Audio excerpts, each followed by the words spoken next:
वेळ लावू नकोस. तू काय कर, माझ्या छटाडात एक बुक्की घाल.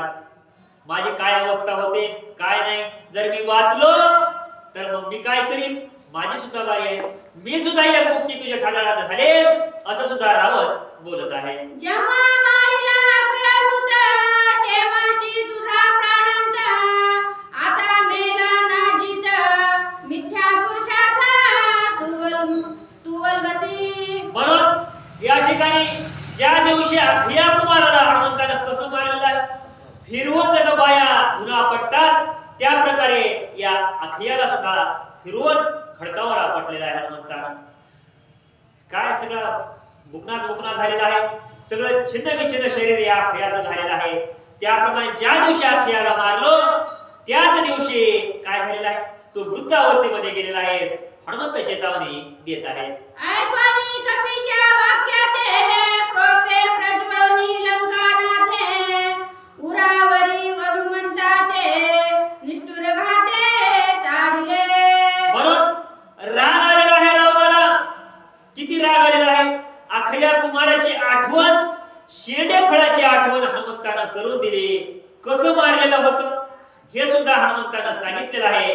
त्यावेळेस काय झालेलं आहे, हृदय लागता तळघात, उल्हास कपीच्या हृदयात, करावया रावणाचा घात, स्वयंहानित तळघाते. म्हणून हनुमंताला सुद्धा काय झालेलं आहे. आता आपण बुक्की घालावं. ज्यावेळेस बुक्की मारलेली आहे रावणानं सुद्धा, त्यावेळेस हनुमंताला काही तेवढा या ठिकाणी आभास झालेला नाही. हनुमंताने विचार केलेला आहे, आता रावणाच्या आपल्याला या छाताडात बुक्की घालायची आहे असा विचार हनुमंत करत आहे. हनुमंते हानिता करतळ, रावण हानोनिया जिवळ, भूकंपे उलथे अचळ, तैसा विवळ लवंडला. म्हणून ज्यावेळेस या ठिकाणी बुक्की घातलेली आहे छाताडामध्ये, जसं विवळ होते त्या प्रकारे अवस्था झालेली आहे. चंद्री लागली विसानेत्री, खरसी दाही मुखांतरी, रावण पडताची क्षितीवरी, निशाचरी आकांत. ज्यावेळेस बुक्की या ठिकाणी रावणाच्या छाताडामध्ये हनुमंतानं घातलेली आहे, रावण विवळ झालेला. त्याचे किती होते, 20 मस्तक होते, 10 मस्तक होते, 20 डोळे होते. 20 डोळ्याला सुद्धा अंधारी येऊ लागलेला आहे. धाडकन रावण जमिनीवर पडलेला आहे. सगळ्या राक्षसांमध्ये हाहाकार झालेला आहे. रावण गेला की काय अशी चिंता सगळ्या या राक्षसांना होत आहे.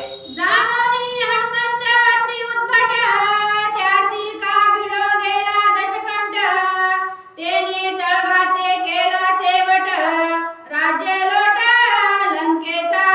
सैन्याला वाटत आहे, राक्षसांना वाटत आहे, अरे हे का रावण वेडा झाला का.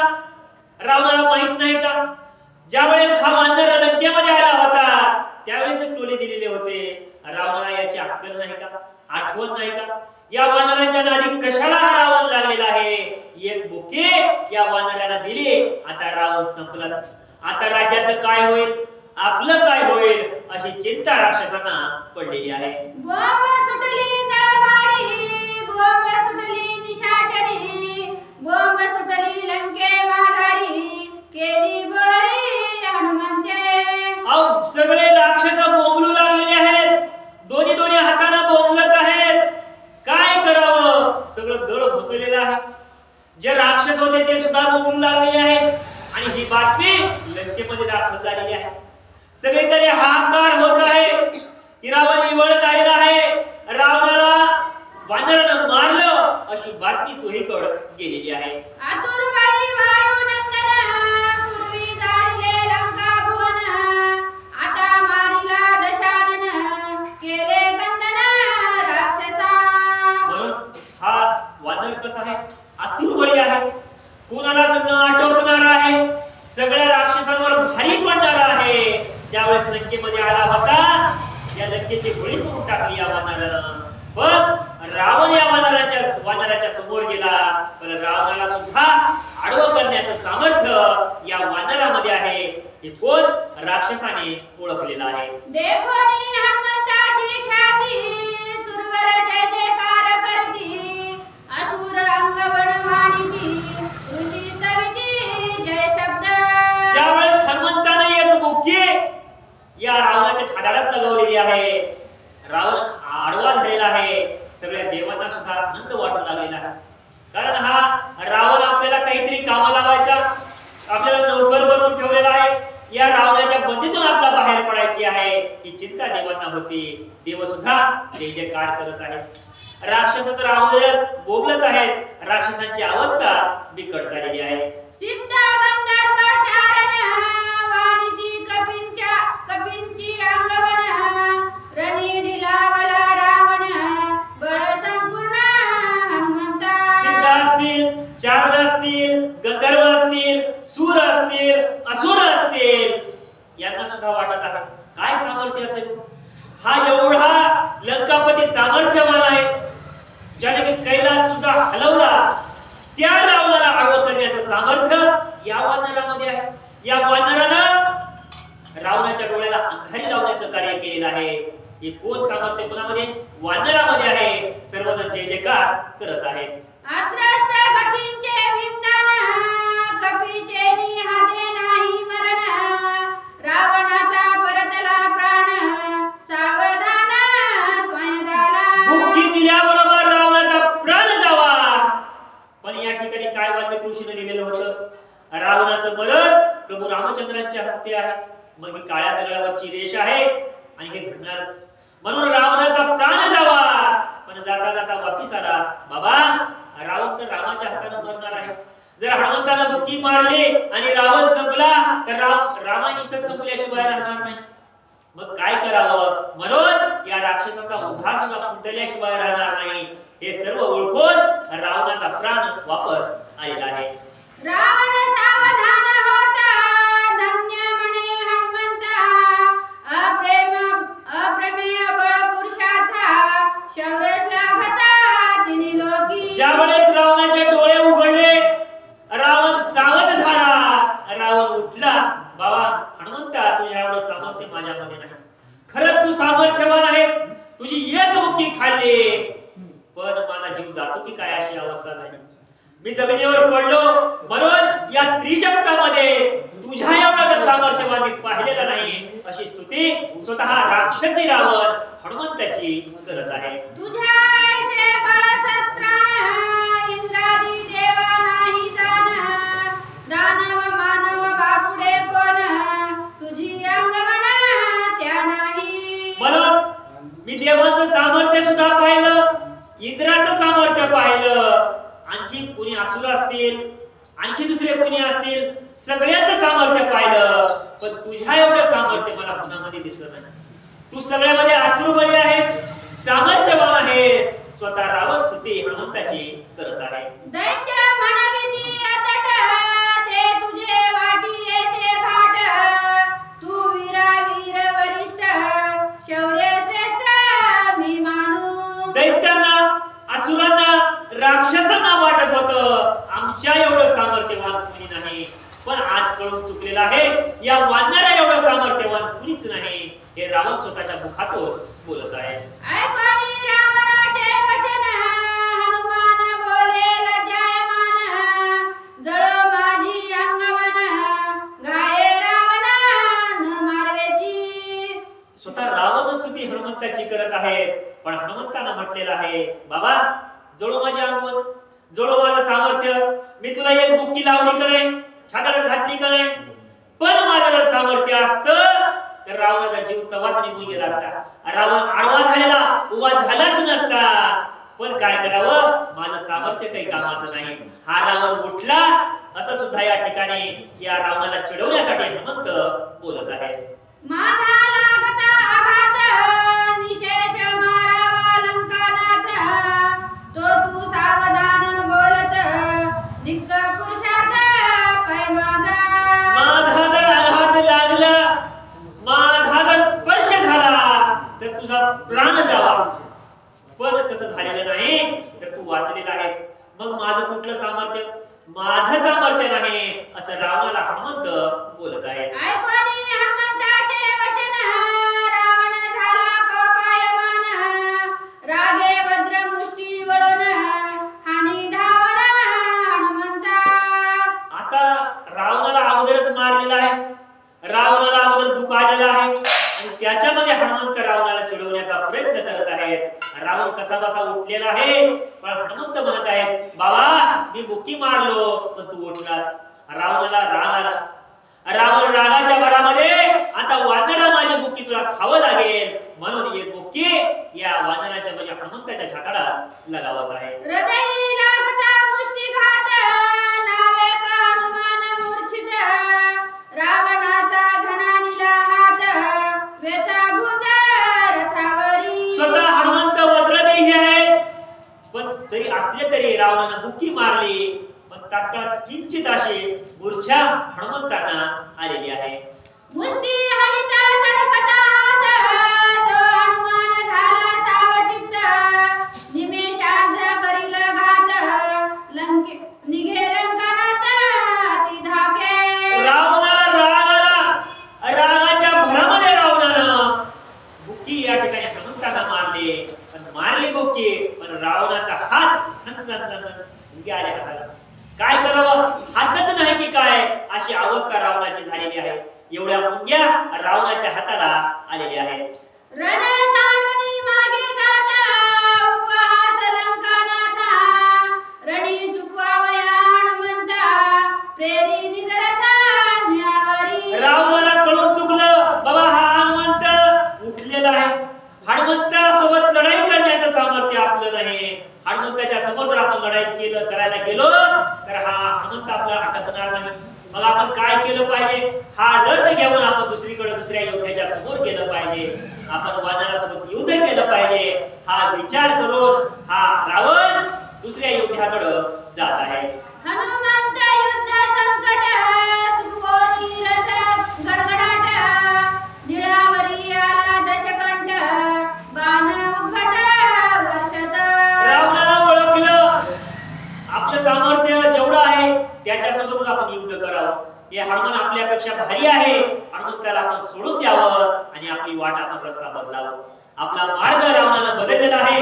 आपला रथ घेऊन निळाच्या समोर हा युद्धासाठी रावण गेलेला आहे. रावण रणी वर्षमान, निळे हाणूनी पाशान. रावणाचे बाण करी चूर्ण, रणविंदन दोहींचे.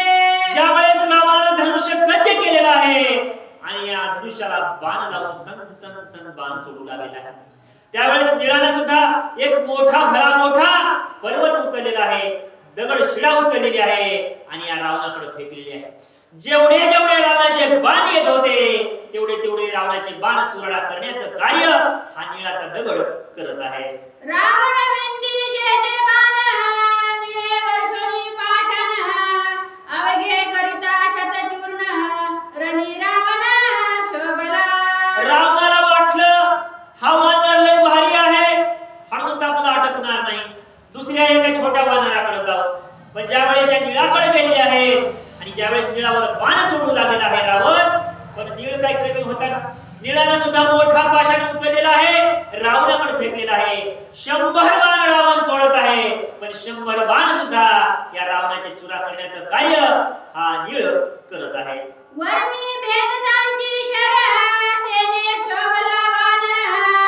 मलयाद्री समगिरीवर, रांगे सत्वर उपटिला. ज्यावेळेस रावणानं बाण सोडलेला आहे, एक बाण ज्यावेळेस निळाला लागलेला आहे, निळाला राग आला. आता याला म्हणला दगड धोंडा घेऊन जमणार नाही, याला एक मोठा पर्वतच उपसाव. मोठा पर्वत निळानं उपडलेला आहे. न धरत न सावरत, रागे टाकीला लंकानाथ. तेने रावण अति विस्मित, पर्वत घात देखोनी. रावणाला विचार पडला, अगोदर शिळा सोडत होता हा वानर, पण ज्यावेळेस मी बाण सोडलेले आहेत आता हा वानराला सुद्धा राग आलेला आहे.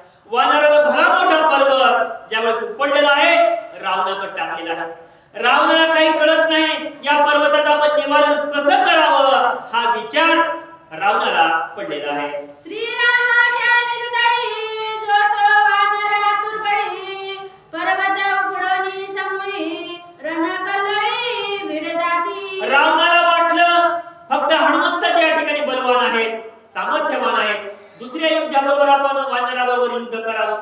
पण रामाच्या दळामधला प्रत्येक वानर सामर्थ्यवान आहे. जर राग आला तर पर्वत उपटायला सुद्धा भेट नाही हे रावणानं ओळखलेलं आहे. मारिले तुझ्या प्रस्तासी तो सुड घेईन मी तुझ पासी नीळ म्हणे रावणासी तुझ प्रहस्तासी भेटविन. रावण बोलत आहे, माझ्या प्रहस्ताला तू मारलास ना, आता तुला मी जिवंत सोडणार नाही, तुला मी मारल्याशिवाय सोडणार नाही, या प्रहस्ताचा बदला घेतल्याशिवाय सोडणार नाही. पण नीळ सुद्धा हुशार होता.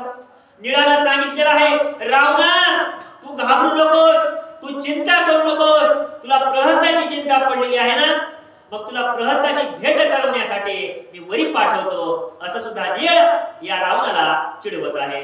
तुम्हा दोघा झाल्या भेटी प्रहस्त सांगेल गुह्य गोष्टी तेने रावण क्षोभनी पोटी शरवृष्टी वर्षत.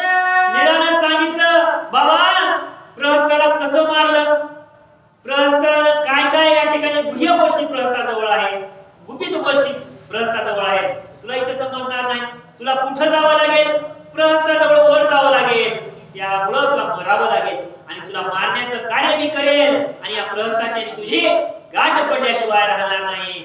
नीळ या ठिकाणी रावणाला धमकी देत आहे. येरीकडे हनुमंत मूर्छा शांत होऊन सावचित्त रणी मनावर या गंगानाथ असे पाहत साठोपे. हनुमंताची मूर्छा जी होती की इतकी दूर झालेली आहे, हनुमंत सावध झालेले आहेत, हनुमंत पाहू लागलेले आहेत, हा रावण हातोंडाचा कुठं गेलेला आहे किडा, त्याच्याशी आपल्याला युद्ध करायचं आहे. हे ज्यावेळेस हनुमंत पाहू लागलेले आहेत, रावण तर समोर दिसत नाही, हनुमंत काय करत आहेत. रावण निळेसी युद्धासक्त ते देखोनी हनुमंत स्वये सांडी युद्ध कंदनार्थ धर्मयुक्त विवेकी. हनुमंताला माहित होतं आपण धर्माने युद्ध करायचं आहे. आता रावणासोबत नळ युद्ध करू लागलेला आहे, मग एक योद्ध्यासोबत दोन योद्धे आपण कसं युद्ध करायचं. हे राक्षस छळ करतात, राक्षस कपट करतात, राक्षस धर्मविरोधी चालतात, पण आपल्याला धर्म सोडायचं नाही हे हनुमंतानं ओळखलेलं आहे. रावणासोबत नळ युद्ध करत आहे, मग आपण रावणासोबत युद्ध करायचं नाही हे हनुमंतानं जाणलेलं आहे. दोघे वीरे एक जनासी युद्ध करणे पापरासी या लागी तेजून रावणासी श्रीरामापासी कपियाला. हनुमंतानं जाणलेलं आहे एक योद्धा आहे, एक शत्रू आहे, पण एका शत्रू सोबत आपण दोघं युद्ध करायचं नाही, हे योग्य नाही, हे नियमामध्ये बसणार नाही. हनुमंतानं ओळखलेलं आहे आणि हनुमंतानं आपला रस्ता बदललेला आहे. रावण आणि नीळ दोघे जण रणप्रबळ दोघे करती रणकल्लोळ दोघे कुशळ रणमाळा. रावण असेल पण रावणापेक्षाही सामर्थ्यवान कोण आहे, नीळ आहे, सारखेच योद्धे आहेत, मग आपण या दोघांना सोडून द्यावं, हे दोघे युद्ध करतील हनुमंत जाणत आहेत. निळे टाकीला प्रचंड गिरी रावणे नवबाणे करी छेदूनही पाडीला धरेवरी शतदा करी विखंड. निळानं काय केलेलं आहे, प्रचंड गिरी पर्वत उपसलेला आहे, रावणाच्या अंगावर फेकलेला आहे. त्यावेळेस रावणाला सुद्धा आपल्या धनुष्याला 9 बाण लावलेले आहेत आणि 9 बाण लावून हा पर्वत छेदलेला आहे. पर्वत छेदूनी प्रचंड बाणी केला खंड विखंड निळ कोकला वितंड रावण खंड दंडावया. ज्यावेळेस रावणानं 9 बाण सोडलेले आहेत, हा जो प्रचंड पर्वत होता त्याचे खंड विखंड झालेले आहेत. ज्यावेळेस निळानं पाहिलेला आहे हा रावण हा पर्वत छेदला गेलेला आहे, त्यावेळेस निळाला राग आलेला आहे. राग किती आलेला आहे, भयंकर असा राग निळाला आलेला आहे. निळ होऊनी कोपायमान वृक्ष घेतला बहुशाखदान दंडावया दशानन दावी आपण हस्तवेग. निळाला राग आलेला आहे, आता जमणार नाही म्हणजे पर्वत टाकून बघितलं तरी रावण वाचला. आता काय करू, मोठे मोठे झाड, जेवढे मोठे मोठे झाड दिसतात तेवढे निळाने उपटलेले आहेत आणि रावणाच्या अंगावर टेकलेले आहेत. अश्वकर्म शाल मखली शाल च्युत चंपक तमाल तमाल ताल खरदुरी पोफळी सरळ पिंपळ लघु लागवे. आता वनामध्ये जंगलामध्ये काही एक झाड चिंच असेल, पिंपळ असेल, अशोकचे झाड असतील, खजुरीचे झाड असतील, आंब्याचे झाड असतील, जे झाड हातामध्ये आलं ते नीळ उपसू लागलेलं आहे आणि रावणाच्या अंगावर फेकू लागलेलं आहे. जांभळी वेवाकळी प्रचंड फार, वृक्षी त्रासला दशशिर, दुर्धर तरुवाराचा मार, रणधीर न धरवे. निळाला राग आला. निळानं विचार केला, रावणा तुले बाण सोडालास ना, आता तो आंब्याचे झाड खाय म्हणला. मग आंब्याचे झाड उपसू लागला, जांभळीचे झाड उपसू लागला, खजुरीचे झाड उपसू लागला. जे हातामध्ये झाड येईल ते बाबळीच्या शेंगा खा म्हणून या रावणाच्या अंगावर टाकू लागलेला आहे. एक वृक्ष तव तोडित, तव वृक्ष हेती शतानुशत, दादावला लंकानाथ, रणी उसत घेऊन येदी. रावणानं धनुष्य सज्ज केलेलं आहे. धनुष्याला बाण लावून ज्यावेळेस रावण सोडत आहे, एका वृक्षाचं निवारण करत असतो, दुसरा वृक्ष येऊ लागलेला आहे, तिसरा येऊ लागलेला आहे, चौथा येऊ लागलेला आहे. असे 100 वृक्ष रावणाच्या अंगावर येऊ लागलेले आहेत.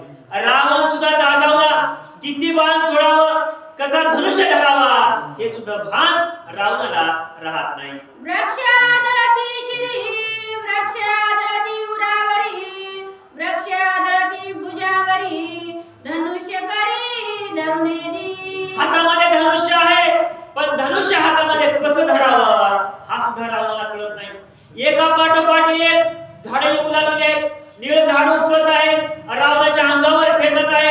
एक झाडाचं निवारण होत नाही तोपर्यंत 10-100 झाडं येऊ लागलेली आहेत. कोणता डोक्यात बसू लागलेला आहे, कोणता छाताडात बसू लागलेला आहे, कोणता पायावर बसू लागलेला आहे. रावण घाबरलेला आहे. अश्व हाणीता मुखावरी, सारथी पडला रथावरी, रथ भ्रमे चक्राकारी, भ्रमेचा तरी रावण. आता झाडं रावणाच्या अंगावर टाकले, पण रावणालाच लागणार आहेत का? रावण रथामध्ये उभा होता आणि रथामध्ये उभा असून धनुष्यातून बाण सोडू लागलेला होता.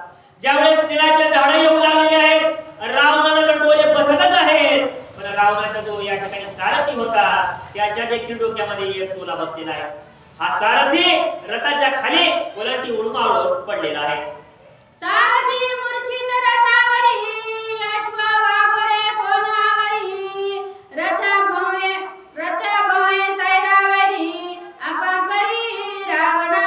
आता रथावर सारथीच उरला नाही. रथ काय घोडे इकडे काही नेऊ लागलेले आहेत, तिकडे नेऊ लागलेले आहेत. रावण जाजावू लागलेला आहे. रथ सांभाळाव का बाण सोडाव हा प्रश्न रावणाच्या पुढे उभा टाकलेला आहे. निळे सैशापरी, रावण त्रासिला तरुवरी, रावणे लघु लागवे करी, निळ शरधारी विंदिला. मग त्यावेळेस रावणाला राग आलेला आहे.